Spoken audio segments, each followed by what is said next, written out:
On va parler d'un alcool assez original une fois encore, une liqueur de café. Exactement, la liqueur de café Jebena Buna, la meilleure liqueur de café du monde.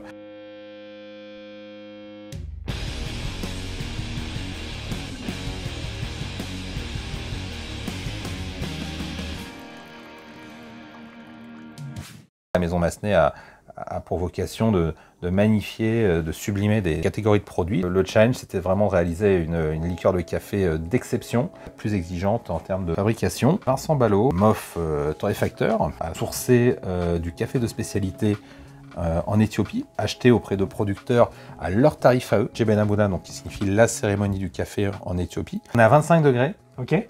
On a uniquement de l'alcool, du café et du sucre. Ça peut se boire sur glace et on a la chance de travailler avec un deuxième meilleur ouvrier de France. Il y a beaucoup de meilleurs ouvriers de France qui gravitent autour de vos distilleries. Tout à fait. Il s'agit de David Palanque, donc meilleur ouvrier de France barman, pour faire les grands classiques qu'on réalise à la liqueur de café comme l'espresso martini par exemple ou le white russian.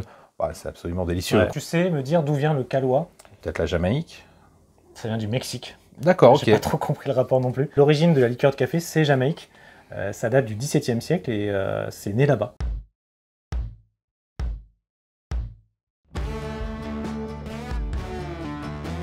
Dans Massenet, il y a nez. Je sais pas si tu avais déjà remarqué. Et du coup, je te propose un petit exercice que tu as déjà fait une fois. La première fois que tu es venu, je t'avais préparé 5 échantillons. Tu avais 3 sur 5.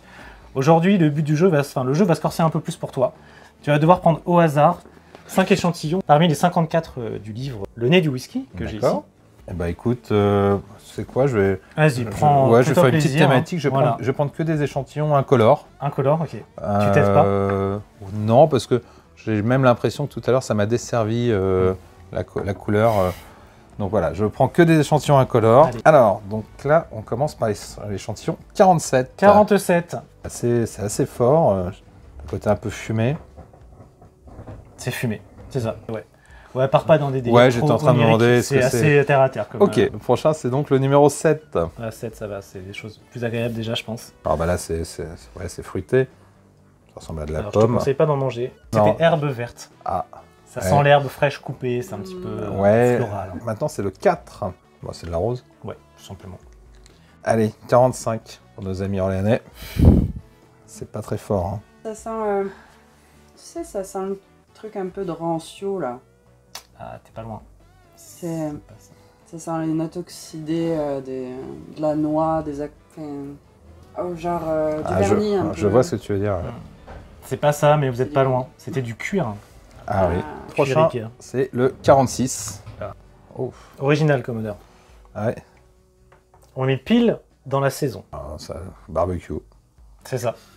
C'est exactement ça. C'est viande grillée. Ouais, c'était vraiment le truc. Ouais. Vas-y. Non, c'est interdit.